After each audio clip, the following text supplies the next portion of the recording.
Just when I think I'm out, they pull me back in. Man United's injury problems this season. You think you get over them. You think you're past them. Martinez is back. Shaw's back. Never mind. Martinez is out for the rest of the season. Shaw's out for the rest of the season. And now Rasmus Hojlund is out for the next few weeks with a massive injury. Likely to miss the derby. He's going to miss the game against Fulham. It's like you're not allowed good things. You're not allowed nice things as a United fan. How do you replace Hojlund?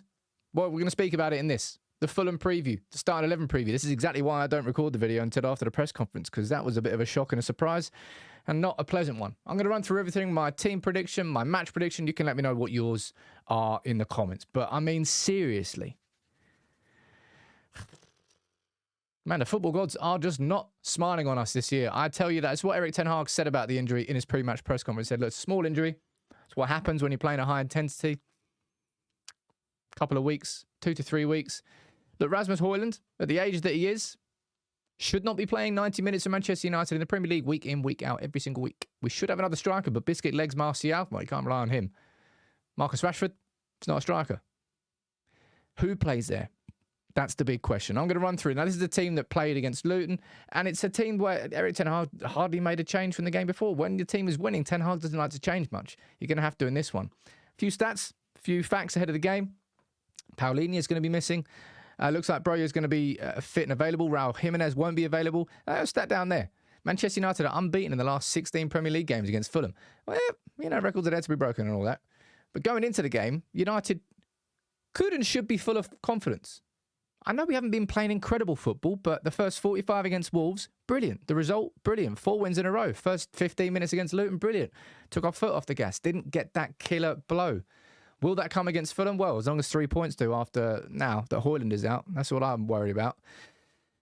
That's the team that started against Luton, and there's going to be changes. Now, somebody who played all right in that Luton game, for sure. I think he's been all right. Onana is like a weird one. Like, he gets intensely criticised. And I think it's because, well, I suppose people like me have hyped him up when he came in, but we haven't played out from the back with the ball really at any point this season, nor will we continue to do so, maybe until next season. But Onana, just bring your A game in goal. We might need it. Now, who comes into defence? My God, there's going to be some changes in this game, right? We know full well Luke Shaw, he's out, he's gone, right? So we need options at left back. This is the man who's come in at left back, and if the question is who should start at left back for Manchester United, the answer is not Victor Lindelof. All right? Now, whoever plays there is going to be a compromise. It could have been Diogo Dalot coming across if Wan-Bissaka was fit, but I actually think Dalot's probably one of our informed players. I'd rather keep him in his position on right back. I don't want to see Lindelof start this game, but who should start? Now, this is a compromise unto itself as well, but I want to see Amrabat there. You could, in theory, maybe see Willy Cambuala play there. Maybe you could get Dalot at left back and Cambuala at right back because he'd be a little bit more comfortable playing right back. That's a possibility if you're going to focus on like athleticism and covering space. Amrabat actually made his first appearance in the United shirt at left back against Crystal Palace at Old Trafford in the League Cup. Very good there. It depends how much he's going to be required to actually be a left back, to defend the spaces, to cover the wingers. It depends how much United feel we're going to have the ball in this game, if I'm being completely honest. But I would like to see Amrabat come in at left back and that to be the only change that happens in that defence. Right? That's just my personal preference. You can let me know yours in the comments below. But I'd rather see Dalot go forward and then we drop into a back three like that, a little bit higher up the pitch, and Dalot can go up and invert inside. That's what I would prefer to see. Let's see what happens. But I don't want to see Victor Lindelof starting this game at left back, all right? Maybe you're saying it's unfair, but I don't think it's unfair. He should not be starting there. Now, I've had concerns about Casemiro all season. I've got the same concerns here. Don't find yourself overstretched. The fact that Fulham don't have Paulinho is a good thing. But don't go into any game thinking, we've got it in the bag. Because it's just United. You just can't trust United. You cannot. Even if you've got 4 wins in a row, you still can't. And injuries aren't helping us there. Player who I thought had a bit of a stinker against Luton was Bruno.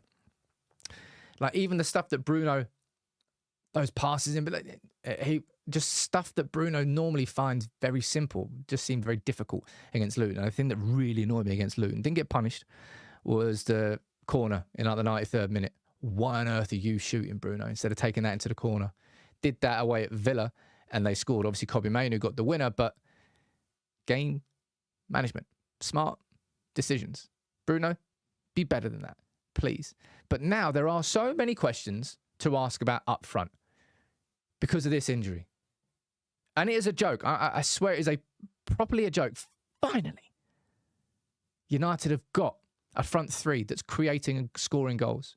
Rashford on the left, Hojlund through the middle, Garnacho on the right. Look, played 7, won 6, lost none. 16 goals. And look at the record without. Played 28, won 12, lost 14. 19 goals in 28 games compared to 7 games and 16 goals scored. We can't replace Hojlund. Absolutely not. But you know what I want to say here? Erik ten Hag he does have options.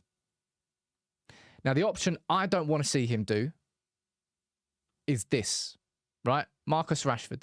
I don't want to see Rasmus Hojlund drop to the bench, of course. Marcus Rashford drop into the middle.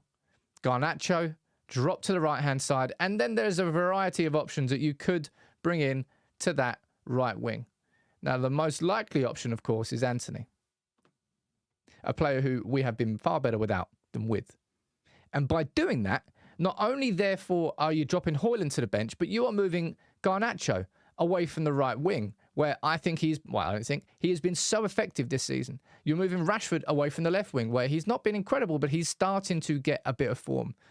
If we are going to switch and change because of Hojlund, and we have to, don't, please, Erik, move Rashford away from the left wing to put him up front and therefore Garnacho away from the right wing, because then Hojlund's injury means all three of our in-form attackers are moving positions. Figure out the best solution to replacing Hojlund as the centre forward rather than moving all three. That's what I want to see Erik ten Hag do. And that's why I think, it's as weird as this is to say, I think I would rather see McTominay play here as a bit of a false 9, right?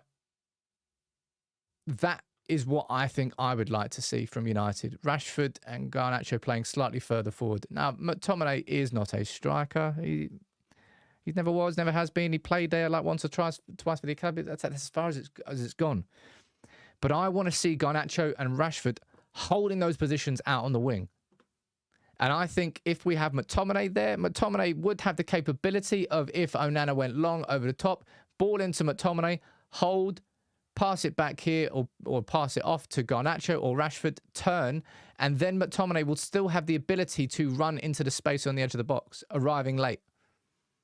By doing that, we'd have to operate on more of a mid-block, drop any sort of concept of a high press, because Hojlund's been leading with that. So we can't do that without Hojlund. So therefore, slightly different tactic and approach has to come in. And I think McTominay playing there. Now, you do have different options there. As I said, there's certain people that have been calling for Ahmad to play there. When he played on loan at Sunderland last season, he was down as a right wing, but he drifted inside a lot. Kind of played in more like central positions. He could technically play in that role. And maybe that would be the case. That would be a far more technical front three. So it would be like keeping it on the ground, 1-2s, rather than, playing a more direct game, which is kind of what United have been doing. And that's why I think McTominay would suit it better. And watch your space. Maybe Forson could play there. Came off the bench, of course, against Wolves, had the assist for Mainoo's winner. I don't know what Erik ten Hag is going to do. But the only thing I know personally that I don't want to see is... No, I don't really think I want to see Antony start there either, but I don't want to see Rashford and Garnacho move positions as a consequence of Hojlund being injured. I want Ten Hag to try and find a solution that isn't that. And it's a big old game for Erik ten Hag, right? He spoke about, his conversations with Ratcliffe, and he's probably really refreshed by... He goes, wow, actually, I've got the owner of the club saying the sort of stuff that I was saying before I came in the club. And probably the sort of stuff that Murto was saying to him, and he trusted Murto, but realised that the person above him, the Glazers, they're on a very different wavelength and a different page. But Erik ten Hag needs Champions League football. He really does. And so do Manchester United. This is a big old game. Without Hojlund, without Luke Shaw, some makeshift weaknesses in that team now, man. If Amrabat does play there, mate, Rashford, you've got to have a stonker of a game at left wing. Stonker, because you're going to have to really double back. Casemiro, you're going to have to really drift wide. And if you're drifting wide, everyone's got to follow you. It's not going to be an easy game because of these injuries now. My prediction, tight 2-1. Tight 2-1. I just can't believe. Honestly, I can't believe that. We finally sort of pop our heads above the surface, score some goals, play some good football. Martinez and Shaw get to start 2 games together. Martinez out for the season, Shaw out for the season a couple of weeks later. And now Hojlund's missing Fulham, missing City, probably missing Forest. Who have we got in the FA Cup? Oh, that is Forest. I would rather see McTominay start there as more of a false 9 and keep Garnacho and Rashford in their spots where they're finding a bit of form rather than moving all 3. That's my prediction, 2-1. That's my team. What's yours? Let me know in the comments below. Injuries, man.